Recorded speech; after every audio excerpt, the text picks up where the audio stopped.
और इस सरकार को, क्योंकि राष्ट्रवादी सरकारें, ये एक खास नैरेटिव सोच के सरकारें जब भी सत्ता के पास पहुंचती हैं तो एक नैरेटिव खड़ा किया जाता है इस देश में कि देखिए ये नाथूराम गॉडसे के मानने वाले लोग सत्ता पे आ गए हैं, ये संविधान को बदल देंगे। ये बहुत चर्चा होती है, इन्हें डराया जाता है। ये बात अलग है कि पहले ये कुछ डरा करते थे, 2014 में इन्होंने ही सबको डरा दिया है। लिहाजा भारत सरकार के मंत्री यहां बैठे हैं, संघ के तमाम बड़े लोग जिनसे आज सुबह सुबह मेरी मुलाकात हुई है, और आप तमाम सारे लोग बहुत सारी चीजों के लिए राजनीतिक लोगों से आप लड़ते हैं, उनको घेरने की कोशिश करते हैं, लेकिन कुछ ऐसे भी काम कीजिए कि हम जब जाएं तो हमारे जाने के बाद जो हमारी अगली जनरेशन है वो कम से कम ये कहे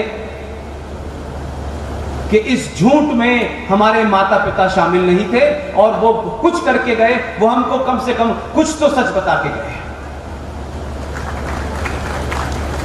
लिहाजा मैं नहीं जानता कि भारत के ओरिजिनल संविधान में से वो तमाम महापुरुषों की तस्वीरें, वो संविधान कब जो मार्केट में आया, जिसकी हर साल एक कॉपी छपती है, जो जारी होती है, उसमें से वो तमाम भारत की संस्कृति के तमाम योद्धाओं की तस्वीरें कब गायब हुई, कैसे गायब हुई, उसकी इंक्वायरी तो करें। लेकिन ये सरकार कम से कम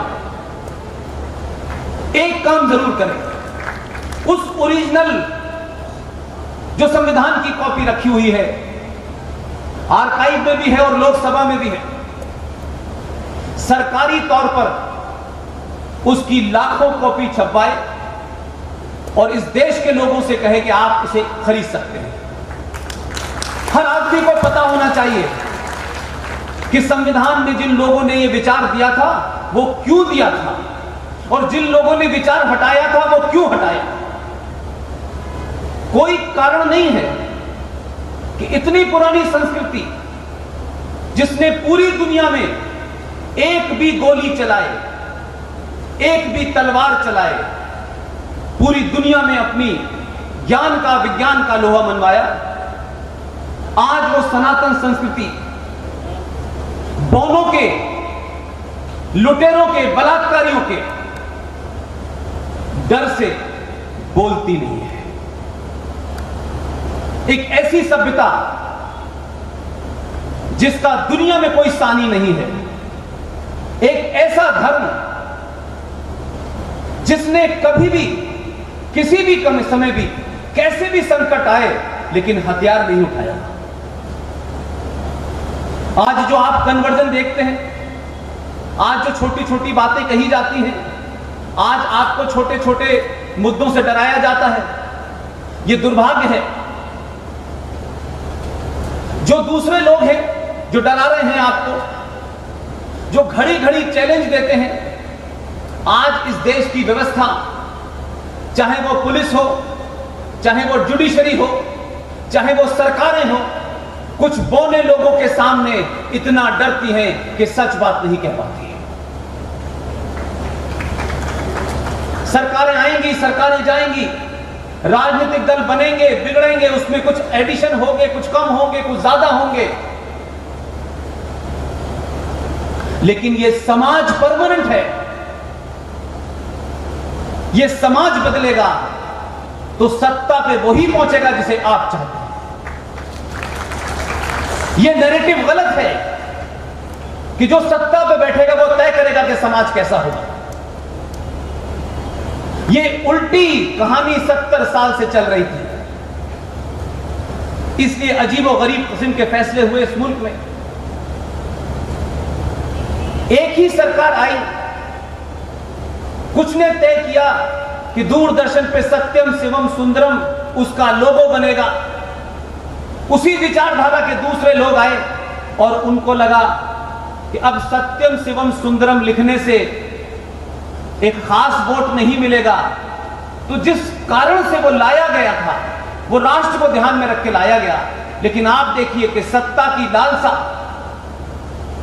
और अपने उस दल को किसी भी तरीके से ऐन कैन प्रकरण से वोट मिलता रहे, आपने दूरदर्शन से सत्यम शिवम उतार दिया। और यह सिलसिला रुका नहीं है, ऐसी हजारों घटना बता सकता हूं। लेकिन आज की न्याय व्यवस्था भी विचित्र है। आपके शहर में मैं नहीं जानता कि कोई केंद्रीय विद्यालय है या नहीं है। मुझे बताया गया कि आपके यहां तो सरकारें 70 साल में 15 साल पहले आई हैं। आपने तो इतने कॉलेज, इतने यहां कार्यक्रम और चीजें की हैं। न तो सत्ता से आपने जमीन ली है और न पैसे लिए हैं, बल्कि आपने तो कॉलेजेस बना के सत्ता को दिए हैं। यह अद्भुत राज्य है, यह अद्भुत प्रदेश है, यह अद्भुत जिला है। लिहाजा आज की स्थिति पे अगर कोई जिम्मेदार है तो हम खुद जिम्मेदार हैं। हमने एक नैरेटिव गढ़ा, ये बहुत अच्छा लगता है, और अच्छी अच्छी बातें कहने से सत्ता बच सकती है, राष्ट्र नहीं बच सकता है। मैं कोई ऐसी बात नहीं कहूंगा जिससे किसी सत्ता को, किसी पार्टी को, किसी विचारधारा को कोई फायदा या नुकसान हो। मेरी सारी बात, सारी मंशा, सारी ताकत इस बात में है कि सत्ता बचे न बचे, राष्ट्र बचना चाहिए। यह राष्ट्र है क्या? यह कोई बाउंड्री है जिसकी सेना रक्षा कर रही है? यह राष्ट्र है जिसमें क्या सड़कें बन रही हैं? राष्ट्र की पहचान उसकी संस्कृति से होती है। हम क्या थे, यहां तक क्यों पहुंचे, क्या कारण थे, क्या पूर्वजों से गलती हुई? कुछ तो गलती रही होगी, कुछ तो कमजोरियां आई होंगी कि 5000 साल के बाद 1000 साल का कालखंड ऐसा रहा कि जो यहां से गए, जिन्होंने आपकी ताकत को अपनी लैंग्वेज में बदला, उसको स्थापित किया और आपको ट्रांसलेट करके भेज दिया, और बौने उठाई गिरे चोर लफंगे लुच्चों ने आपके ऊपर सत्ता स्थापित की और आप लगातार उनके गुलाम रहे। कोई तो कोई कमी आई होगी आपके अंदर। अगर ये कमी हमें पता चल गई है तो हमको पहले दिन से उसको दूर करना है। कोई दुश्मन आपका जिम्मेदार नहीं है, और दुश्मन वही काम करेगा जिसलिए तो वो दुश्मन कहलाता है। हमने बहुत सारे इस सफर में ऐसे काम किए कि हमने झूठ को गढ़ा, और हमें किसी से सर्टिफिकेट मिल जाए, कोई हमें महान होने का सर्टिफिकेट दे दे, कोई हमें सेकुलर होने का सर्टिफिकेट दे दे। इस सर्टिफिकेट लेने के चक्कर में आप इतनी दूर तक निकल गए कि आपने संवैधानिक तौर पे, जुडिशरी के पॉइंट ऑफ व्यू से, पॉलिटिकल पॉइंट ऑफ व्यू से आप सिर्फ छोड़ते जा रहे हैं। अपनी पहचान की कंप्रोमाइज इतनी दूर तक आप कर रहे हैं कि इस देश में 5 अगस्त को एक फैसला होता है, जो पूरे तौर से एक फैसला भारत के अंदरूनी मामला था। उस फैसले में न दुनिया का कोई लेना देना था, न इस बाहर की दुनिया से उसकी कोई हमें परमिशन लेनी थी। लेकिन आज पता चलता है कि जिन लोगों ने भी बड़ी सोच करके संवैधानिक तौर पर ये कुकर्म किए थे, वो बहुत ही समझदार लोग थे, जानते थे कि सब कुछ हो सकता है लेकिन इनको ठीक नहीं किया जा सकता। इसलिए कश्मीर के मामले को आप सब ने देखा। कश्मीर का सिर्फ इतना ही मामला नहीं है कि वहां 2 धाराएं हट गई हैं। कश्मीर में 70 साल में